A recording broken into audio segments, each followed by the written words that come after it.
Hello my fellow gardening gals and guys, welcome back to my channel, Serenity Now Garden. My name's Jeannie and I garden in the Zone 4B. So today I'm going to be taking you through a couple areas of my garden that I need to make some changes. So this time of year, I always just do like a walkthrough just to assess what needs to be changed, maybe where I planted something that didn't quite like that spot, or maybe didn't look very good in a spot, or maybe just a spot that needs something more. So usually when I make mistakes in my garden, it's usually because of one of four reasons. One being I wasn't exactly sure of how the soil conditions or the sun was going to be in that spot. For instance, I just moved in this house about 4 years ago, and there's a lot of areas that I had no idea changed through the season. In the very back, it stays really wet in the spring, but then it dries out a lot by July, August. And then also up front where we took out a bunch of buckthorn, I thought it was going to be really fertile soil because there's just years of breakdown of leaves and, just it all composted into the soil. I thought it was going to be so fertile, but it ended up being just super dry and I had to amend the soil. In fact, up front, I can no longer plant anything that's not drought tolerant. So I will take you up there and show you an elderberry that I'm going to have to move because it really just doesn't like that area. So number two is that I wasn't sure about the plant. I didn't have enough experience with it. So I've been gardening 20 plus years and there's always something to learn. It doesn't matter how much experience you have. So to all the beginner gardeners out there, don't be hard on yourself if you plant something in a wrong spot where it just doesn't like it. We all learn from our mistakes. This is just how gardening goes and it's completely normal. So case in point is when I first moved into this house, I planted some astilbes in the back because I knew that astilbes liked shade. Now I didn't realize how much astilbes loved water though. So it did great in a couple areas because I have some more like boggy conditions in the spring. It's just adjacent to the wetlands here. But I also tried putting those astilbes like underneath some trees, like maple trees, and it just ended up not working at all. The astilbes were very stunted. It was just too dry. The shade was just too dense. I find that astilbes really like 3 to 6 hours at least of sunlight, and they just love water. So when you see a plant, which I'll show you a couple that I'm going to be moving, if you see a plant that is stunted, if it hasn't put on any growth, or even if it has gotten smaller, you probably just want to move that plant altogether. It probably doesn't like it there unless you're really ready to water constantly or something like that, but it's just so hard to work against nature. So yeah, there's a couple plants I'll be moving that I'm going to show you here. Also hostas. Hostas under trees don't always do well. There's so many different types of hostas and they're all different. Some could take more sun, some can take more shade. So you kind of just learn as you go. Some of these varieties that I planted, I ended up having to move because they were just so stunted.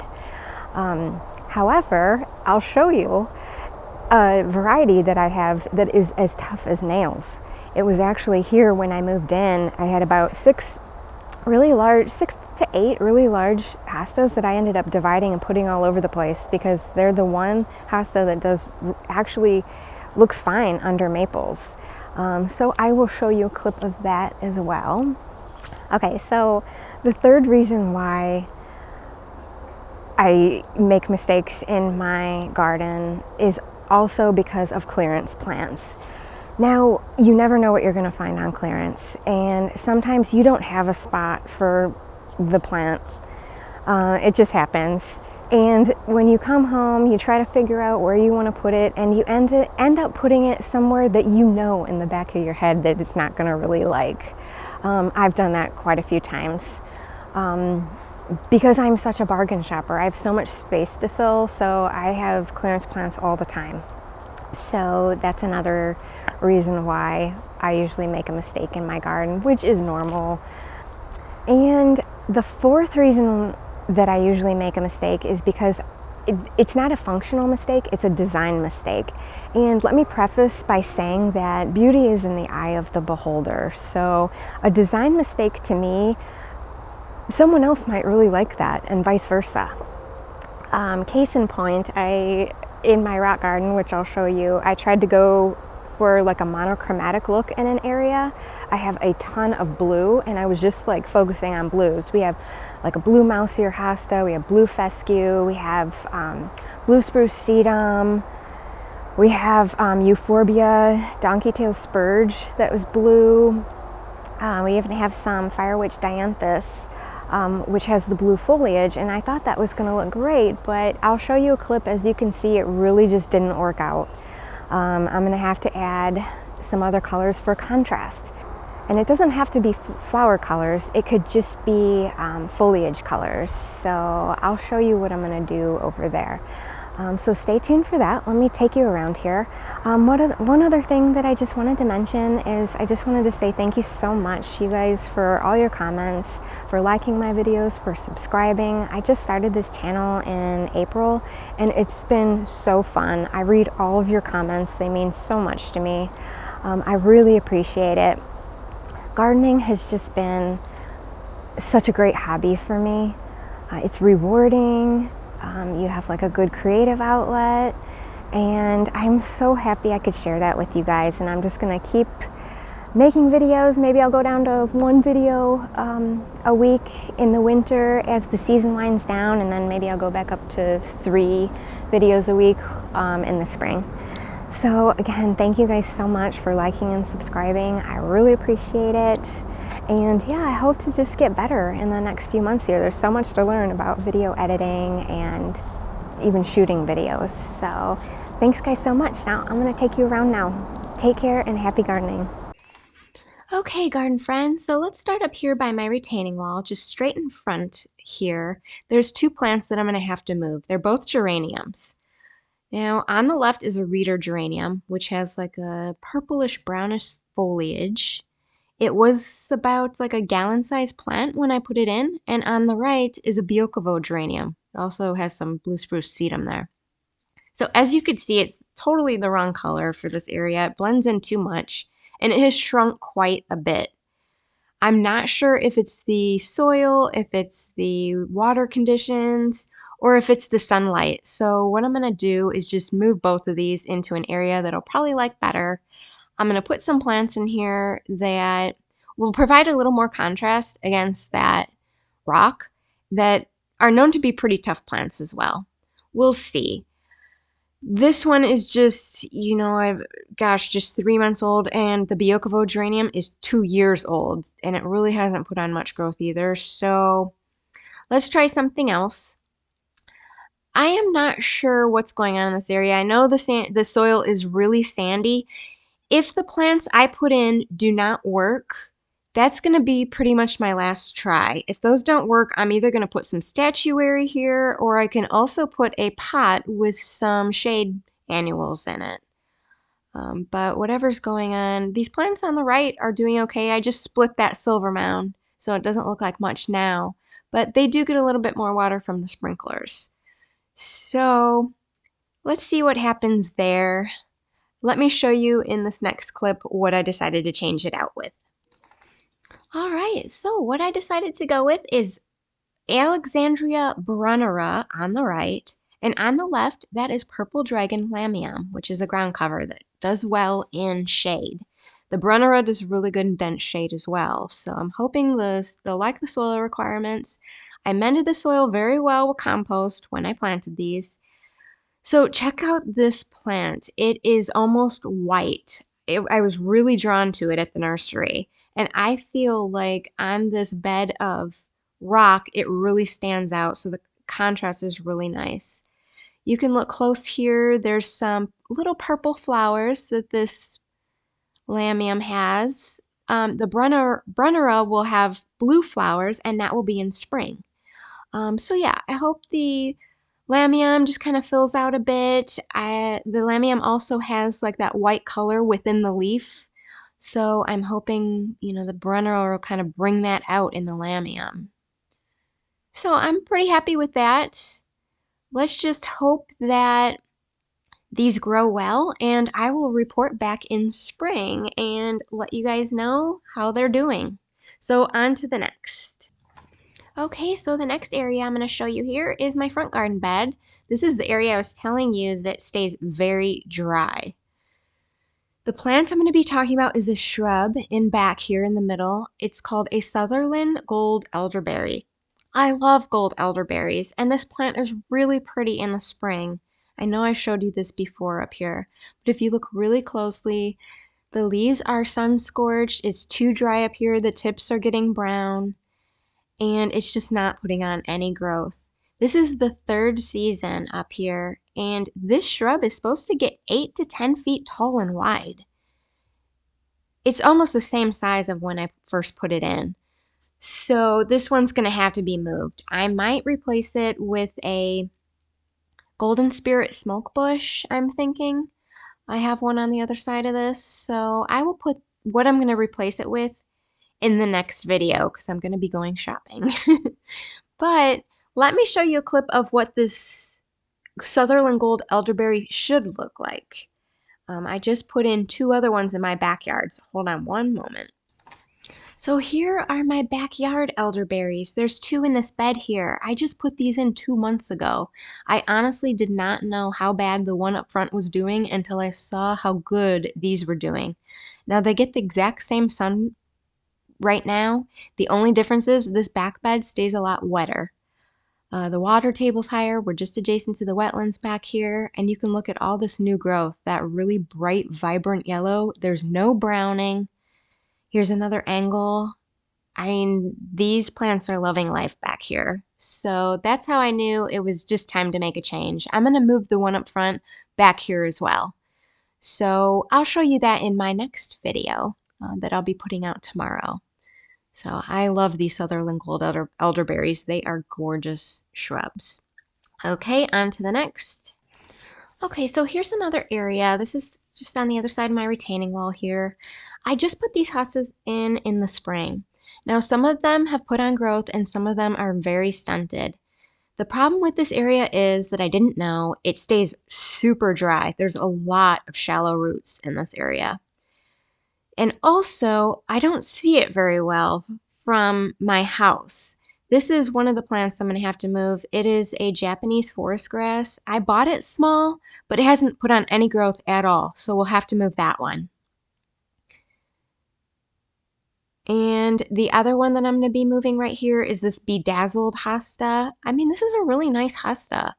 It hasn't put on any growth though, so I'm going to have to move it maybe on the side of the driveway. I'll show you.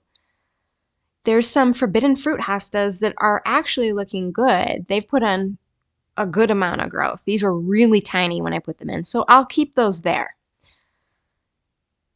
Very happy with those, and I got them just for like $3 each, so it was quite cheap. So we'll keep those there. And this is the hosta that I was telling you guys that is as tough as nails. I believe it's called a Francie hosta, but I'm not positive. So I will be taking one of these, splitting a big one, splitting it up in about 6 pieces and transferring some of the more sought after pretty hostas to the side of the driveway, and I'll put pieces of this one in.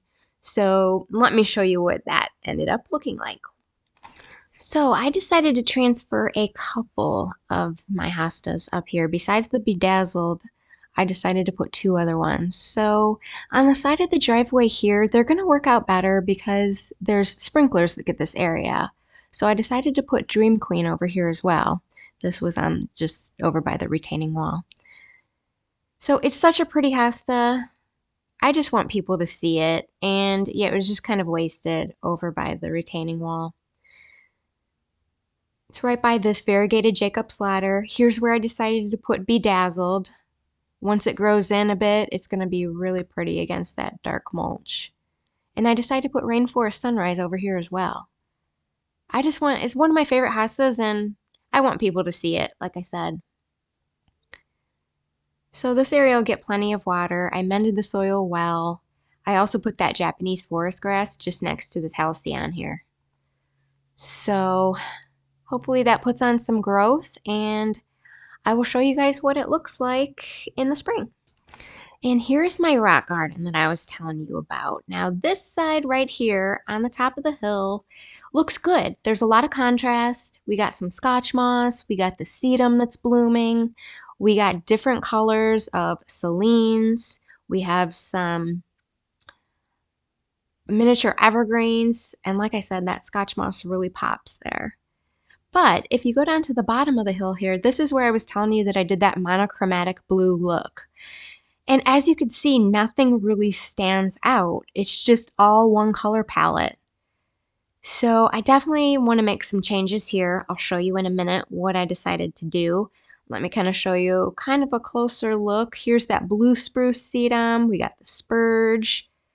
We have a little miniature evergreen. That is blue elf sedum. We have the blue fescue right next to it. It is pretty with the sedum when it blooms, but it's such a short bloom cycle that I need something more. There's an area right there too where I just lost a sea thrift. So let me show you what I decided to go with. All right, so what I ended up doing is just taking a couple pieces of these Scotch moss that are already here, which you could barely tell. I just took a few pieces and put them down at the bottom of the hill. There's one piece right there as well. This will grow in. These really put on growth up at the top of the hill this year, so I have no doubt that they'll fill in. So look at the difference over here, you guys. I mean, that's like night and day to me. It's so bright now. So not only did I add the Scotch moss, but I also took a piece of my Atlantis sedum and I put it where that sea thrift used to be. I'll show you a closer look here, but there's another piece of that Scotch moss right there. One right there. I just dotted them all over, basically. Now when those grow in, they're gonna look great. This is where I put that Atlantis sedum. It was free to do. You could split your sedums whenever you want. Look how bright that is, too. It's the perfect color for back here. It goes well with the blue. It's not too harsh of a yellow either, so it doesn't look exactly like the Scotch moss color. So I'm really happy with how this turned out. I put a couple more down the hill here as well. So I will show you that next year and how it progresses. But I think that is a good start for the fall here, just before everything goes into dormancy. So let me show you the next. So here's another area where I just want to make a change. Now we have some gold over here on the right that I put in of shrubs, but right in front of me here, I have this halcyon hosta that kind of blends in too much with the ajuga behind it. We also have two green plants on both sides of it, so I feel like there just needs to be a little more contrast. It just kind of, nothing's really standing out right there. But if you look just to the left, I put an orange marmalade hosta right there, that gold plant in the middle, that really brightened up that area. So I want to recreate it on the other side here. I think it worked out really well right here. And this is what I decided to go with. I decided to put a stained glass hosta, which is actually a sport of guacamole, but it is much more gold. This will fill in to up to like 48 inches across. So I think that was a really good choice. It looks much better next to that ajuga, and it will definitely stand out. So the halcyon I ended up putting up front on the side of my driveway with the other hostas. So yep, I think that is a good choice there. It might just be a subtle difference right now, but once those plants fill in, it is going to look great. So on to the next. So last but not least, this is another spot in my garden that I just put in this year. It's mostly hostas, but I just felt like although I had a really good selection of color of hosta, there was something missing. And what I decided was it was some ground cover. I was watching another channel called the Hosta and Lily Garden. Nancy over there is also in a zone 4B, and it really inspired me to put some ground cover. Now she has lamium and creeping jenny in her gardens, and I will put a link in the description if you want to check out the video I'm referring to. But it really inspired me to add a little more back here. So this is what I decided. Okay, so what I decided to add, and it might not look like a huge change now, but next year, once it puts on growth, you'll really be able to tell, is I put in about 6 clumps of the purple dragon lamium and also a few clumps of golden creeping jenny. When these fill in, it's gonna look great. Let me give you a close up here. There's the creeping jenny, so they're just small clumps now. There's some lamium. But they will really fill in, you guys. Against that dark mulch, it makes a big difference. And since it's very low to the ground and the hostas come up higher, it's just a great contrast, I feel. It's something different, and once these fill in, it'll also suppress some weeds, so it's a win-win. As you can see, there's many different hostas here. Some more creeping jenny there. And here's a close-up of the purple dragon lamium. So it has those really pretty purple flowers there. So I'm really happy with that. I think these growing in here, it will really change the space. So thank you guys for watching this video. Please like and subscribe if you liked it. And we'll see you in the next one, guys. Happy gardening.